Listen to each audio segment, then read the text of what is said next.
Hello and welcome to our channel, Cheating Exposed. Today, we're revealing another story. Ex-wife married my best friend. It's killing me and destroyed my marriage. So, let's get started.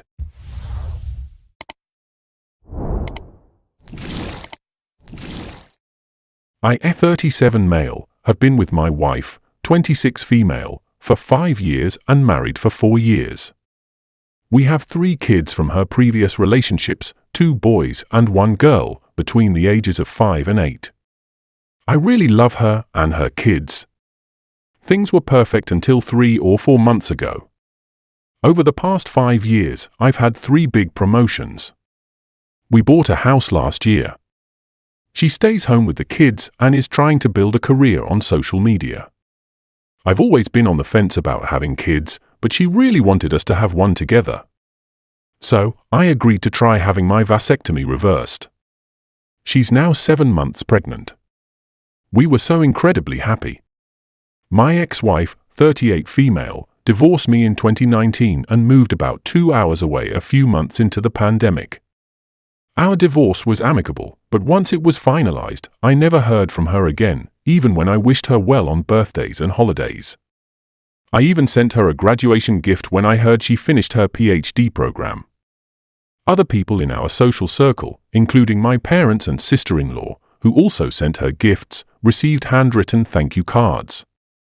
I didn't even get a text. My ex-wife is a really kind and thoughtful person. The woman I knew would have at least sent a thank you text, even if her worst enemy sent her a gift. Even though we broke up, I didn't think she hated me. My best friend, 35 male, and I had been close since college. He's the best person I know, and at least 10 people probably think he's their best friend, but he always said I was his closest. We kind of lost touch during the pandemic. We live 2 hours apart, and he's a lawyer who also teaches university classes, so he's really busy. I also have a hectic career, a new wife, and 3 kids. I didn't notice that our texts had become less frequent or that the last time he replied to me was in late 2021. He also has a habit of disappearing when he's dating someone new, only to reconnect when things settle down. We'd always been the kind of friends who could go for extended periods without communicating and then pick up right where we left off. I kept telling myself I'd eventually call him when life was less busy. Last summer, my wife and I visited the city where he and my ex-wife live. We stayed for a week, and I tried calling him a couple of times to meet up, but he never answered. I was sad, but I figured he was busy with work or engrossed in a new relationship. I have other friends in the city, so I spent time with them instead. Then, in October, I went back to the city by myself for a Halloween party. I figured my best friend would be at this party, and I was psyched to finally see him there. He was there. When I went to say hi and hug him, he looked a little surprised and gave me a weak hug. I told him I had been in the city during the summer and tried calling him to hang out. He just said, "Yeah, I was on my honeymoon that week. Sorry, I didn't get back to you."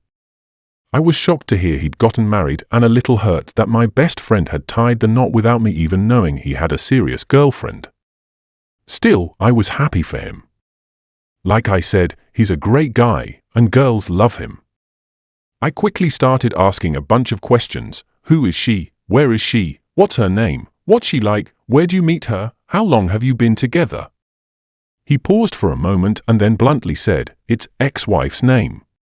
My ex-wife doesn't have a unique name or anything, but it isn't very common either. The moment he said her name, I instantly knew it was her. I can't describe how it felt to hear those 2 words come out of his mouth. I felt sick to my stomach, and I immediately wanted to disappear. I've never felt like that before. All I could say was, "What the heck?" He told me I didn't have the right to be mad because I broke her heart. He added that they didn't start dating until 2 years after we got divorced and reminded me I chose to be with some waitress anyway. I spent the rest of the weekend drinking because it was the only way I could sleep. I feel completely betrayed by both of them. My best friend since I was 20 years old married my ex-wife behind my back. I was married to her for 6 years, they were never even friends, and now they're in love with each other. On top of that, I found out he badmouthed me and my current wife behind my back and said he never liked her. When I got back home, I was distant with my wife and the kids because I was hurting so much. After a couple of weeks, we had a big fight. She called me out for being distant and accused me of cheating. I finally came clean and told her about my ex-wife and my best friend. She scoffed and said she had known about them for a long time because of social media. I flew into a rage, and we fought for hours. I felt betrayed all over again because she hadn't told me when she first found out. She never said anything when I mentioned how my best friend wasn't returning my calls or messages. That night, I didn't sleep before going to work. After work, I decided to stay with my parents for a few days. When I finally went back home, we got into another fight where she accused me of still being in love with my ex-wife and said that I wouldn't care so much if I wasn't. I called her stupid and told her she wouldn't understand because she doesn't have any friends. I tried to explain that I wouldn't care if my ex-wife had married anyone else, just not my best friend. I don't see what's so hard to understand about that. Eventually, we made up, but I feel sick to my stomach every day, and things aren't the same in our relationship. I love my wife, but I've come to realize it's not the same way I loved my ex-wife. My wife doesn't love me the same way my ex-wife did, either. I've started to regret the choices that led to our divorce because we were genuinely happy until the moment she left me. I don't even have my best friend to call because he's too busy sleeping with my ex-wife to care about me anymore. Everything feels empty and like a lie now. A lot of my friends agree that both my ex-wife and best friend betrayed me, but they think I need to move on. Even my dad and brother told me to let it go. My sister-in-law yelled at me, and while my mom tries to comfort me, I know she's tired of hearing about my problems. I have to pretend I'm okay, but I'm not. It feels like no one cares about mental health when it comes to men. I brought up the idea of couples therapy to my wife, but she said she thinks we're fine since we worked through everything. I guess I'll have to keep pretending for the rest of my life because divorce isn't on the table. I need advice on what to do and how to get closure. I'm thinking of driving to their city to show up unannounced and force them to talk to me so I can move on. Is that too much to ask? How do I get my wife to understand that it's hard to trust her after knowing she kept such a big secret from me for so long? Update. 2 months later. I guess I should start by saying that I had, and still have, more issues than my original post touched on, or than I even realized at the time. Therapy is helping me uncover a lot of those issues. It feels uncomfortable on the good days and completely crushing on the bad ones. So many people talk about feeling better after going to therapy, but for me, it's been the opposite so far. Still, I'm committed to continuing because, as much as it sucks, it's teaching me healthier ways to cope. It's also helping me understand myself better. I've realized that while I'm not a great person now, I wasn't always this way. Therapy has shown me where things went wrong, and I feel like acknowledging that is the first step toward addressing my mistakes and becoming better. I started with inpatient therapy, and since being released, I see a therapist weekly in her office and have virtual sessions once a week. I also meet with a psychiatrist every 2 weeks and started on some medication. It's strange, I can sense the medication helping some parts of my brain, but it also dulls other parts and leaves my body feeling off. I've tried to explain this to my doctor, but he says it takes time for the medication to fully work and for my body to adjust. While I was in therapy, my wife had the baby. She also admitted to me that there was a possibility the baby might not be mine. That confession hit me hard, and I grieved the idea of the child not being mine for weeks.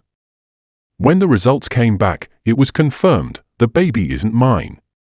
We haven't made any final decisions about our relationship.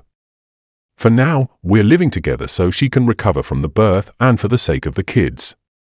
She's mentioned that if I decide I can't stay in the marriage, she'll move back to her home state to live with her mom and stepdad. She also said she knows she won't qualify for alimony or child support because of our state's laws, but I've told her I'll help her get back on her feet if that's what it comes to. Since returning home, I've been more involved as a dad. Being present and responsible for the kids has been good for me. In those moments, I can almost forget about everything else. But I'd be lying if I said I'm not scared about the possibility of losing them if we separate. They're not biologically or legally mine, and that's a constant worry. Still, I try to focus on giving them a safe, stable, and happy childhood. That's what they deserve, no matter how uncertain the future feels. I'm really sad that the baby isn't mine. I wanted her to be mine more than anything in the world. But for some reason, I find it hard to be angry with my wife. Maybe it's because I cheated on my first wife with her, so in a way, this feels like karma. How could I expect anything different when our relationship started the way it did? There's also a part of me that understands her. She's a deeply damaged person, just like I am. I don't want to go into too much detail, but we both went through some awful experiences as kids that bonded us. Neither of us ever really dealt with those things. I thought I was fine because I grew up privileged and had more opportunities, while she didn't. But I see now that I wasn't fine, I just buried it deeper. She carried hers differently, and it was always right there on the surface for her. As for my ex-wife, she's an amazing woman who deserves to be happy. I sent her an email, pouring my heart out and apologizing for all the pain I caused her. I told her I didn't expect a response and promised never to contact her again. To my surprise, she reached out to my brother a few times to check on me. She's even called me twice, and we've talked for hours about everything. She's really happy now and doing well, and that makes me proud of her. I know I was lucky to have the years I did with her, but I also know that chapter of my life is closed. I don't plan to contact her again, though I'd be happy to hear from her if she ever wants to reach out. It still stings, but I've accepted that the door is closed for good. The same goes for my former best friend. We haven't spoken, and I doubt we ever will. I've learned through mutual friends that he was in love with my ex-wife for years and was the one who encouraged her to move to his city after our divorce. Strangely, knowing this helps. The story I'd built in my head was far worse, and now I understand why no one wanted to tell me. On the brighter side, my brother and I have grown close again. His wife isn't thrilled about it, but he's been my rock through all of this. I don't know where I'd be without him.